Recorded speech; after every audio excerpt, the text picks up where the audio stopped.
Thank you for joining us tonight at 6. I'm Sarah Horbacewicz. Today, Pine Bluff police have identified 2 suspects in a shooting that killed 2 teens last Sunday. Police are searching for 19-year-old Trenton Xavion Rogers and 18-year-old Javion Marquette Williams.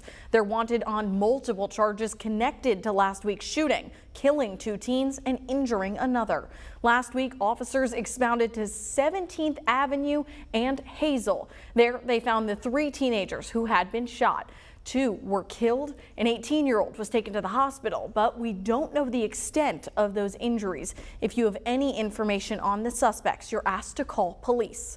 This weekend, the group known as CAPES, the Citizens for Arkansas Public Education, is continuing their efforts collecting signatures to get the LEARNS Act on the ballot for voters. Last month, the LEARNS Act was paused for the 2nd time due to a lawsuit in the Arkansas Supreme Court. And tonight, THV11's Jalissa Garza has a closer look at the group's efforts. Yeah, Sarah, that lawsuit argues that the emergency clause attached to the bill was not voted on correctly. The group has been working to get as many signatures as they can before their deadline of July 31st. The group tells me this weekend is a big push for them, calling it their super signing weekend. We have really pushed our social media this weekend. We've sent out emails. People have been signing up on our website saying, I want to sign, like, tell me where I can go. This was the line at the Echo Valley Neighborhood Park Saturday morning as people waited to sign the petition saying no to the LEARNS Act. We need just over 54,000 signatures across the state. We have to have 3% of the last voting population of the governor's election for a county to count. We need 50 counties throughout the state. CAPES is the group behind the petitions. Kennedy Caston with the group says they've reached their goal here in Pulaski County. We are very excited about that. We have had great efforts that have really paid off for us. So now we are really just trying to help hit that grand total number. Which is why they're not slowing down their efforts. The group is spread out across the state and in Pulaski County, hoping to get more signatures. So we wanted to really meet people where they're at, make this super easy and efficient, and be as many places at once. Many people happy to sign, including teacher Catherine Croker. There are good things about the LEARNS Act, but there are by far so many things that make it not good that it needs to be brought to people's attention. She hopes the petitions like the one she signed will bring attention and allow Arkansas voters to make a decision. Now that people are here and they're saying we don't like this, that people are coming to help us try to take it back, it's encouraging to me. No matter what the court decides, LEARNS goes back into effect on August 1st. And today, that group launched drive-through petition sites as well as they work to get more signatures.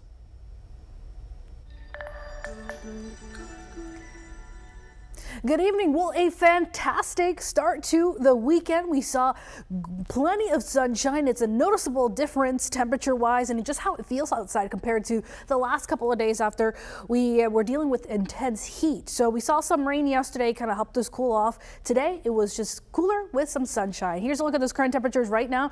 We're sitting in the upper 80s here in the metro surrounding areas, mid 80s, and to our north, slightly cooler in the low 80s. Note, because it's not humid, the heat index and the current temperatures actually match. The humidity is a lot lower compared to a few days ago. We're seeing dew points in the 60s for most locations, even down to the 50s to our north. So tonight, we're going to be pretty comfortable in the upper 60s, so a little bit cooler, mostly clear skies and calm winds. Looking at your Sunday, it's going to be a few degrees warmer. We'll be entering the low 90s by tomorrow afternoon. Still dealing with amazing forecast with plenty of sunshine, but we do have a warming trend once again heading into the new week. More details on that is coming up. Pine Bluff police are addressing some of the recent violence in the city, speaking in a press conference yesterday. The police chief, Denise Richardson, began by sharing details about 6 homicides in just over 2 months between May and July.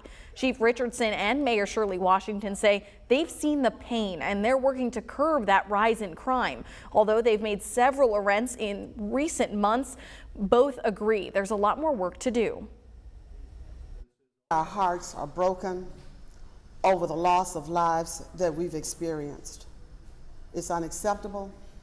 It's unexcusable. So we are constantly trying to figure out ways to address the problem without being heavy-handed and also be able to help the kids that we still can reach.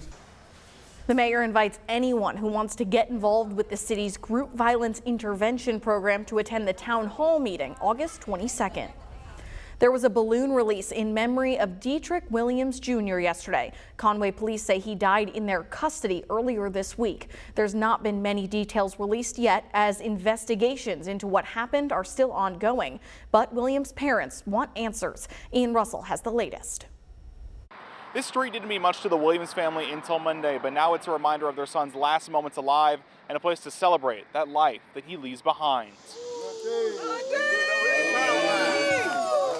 Dietrich Williams Jr.'s parents never thought they'd be here. I've been sick, hurt, in the hospital, feel like I want to die. But I've never felt a hurt like this, Lord Jesus. On Monday, their son died in police custody. 26-year-old Williams Jr. was caring and passionate, according to his dad, Dietrich Williams Sr., and mom, Nicole Burnett. But there are no more happy memories to make. He had a big heart, and everybody loved him. He wasn't a troubled child. As for what happened, many details have not been released yet. According to a statement made on social media, Conway police responded to the Oak Street McDonald's Monday for reports of a domestic disturbance. When they got there, they say they asked Dietrich Williams Jr. for his ID. They say Williams got back in the car for that ID, and citing safety concerns, CPD says they asked him to step out. According to that release, he didn't, so CPD pulled him out. They say he then ran to Gum Street. Witness video shows him on the ground. Conway police say they've reached out for the family to see that body cam video. I have mixed emotions. I feel like I'm having a nervous breakdown. In a statement sent out Friday afternoon, the Department of Public Safety said, quote, "There is no evidence of life-threatening inflicted injury or internal injury."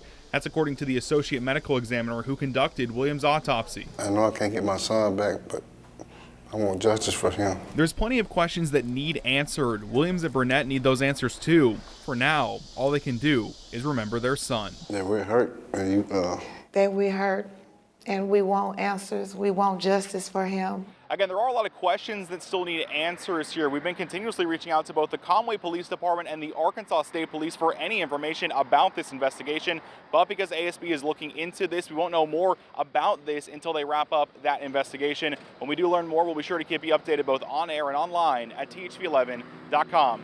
In Conway, Ian Russell, THV11 News. Thank you, Ian. Dietrich's parents tell us that they're in talks with Ben Crump as their lawyer. You might remember a few years ago, Crump was involved in the Hunter Britton case out of Lone Oak. He's also been a part of cases for Trayvon Martin, George Floyd, and Tyree Nichols, among others. Now, following a meeting with leading AI companies, President Biden says they've agreed to address dangers with the fast-growing field. The White House says the voluntary commitments include security testing of AI systems before their release, developing tools such as watermarking to know when content is AI generated, and researching risks that AI systems can pose to society. We'll see more technology change in the next 10 years, or even in the next few years, than we've seen in the last 50 years. These commitments, which the companies will implement immediately, underscore three fundamental principles: safety, security, and trust. The White House says it's working with allies such as Britain, Germany, Japan, and South Korea to develop a common set of AI rules.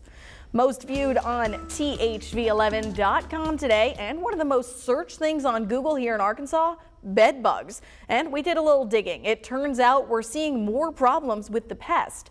Command Pest Control has had quadruple the phone calls about bed bugs than they did last year. They say the bug is probably spreading more right now because more people are traveling after the pandemic ended.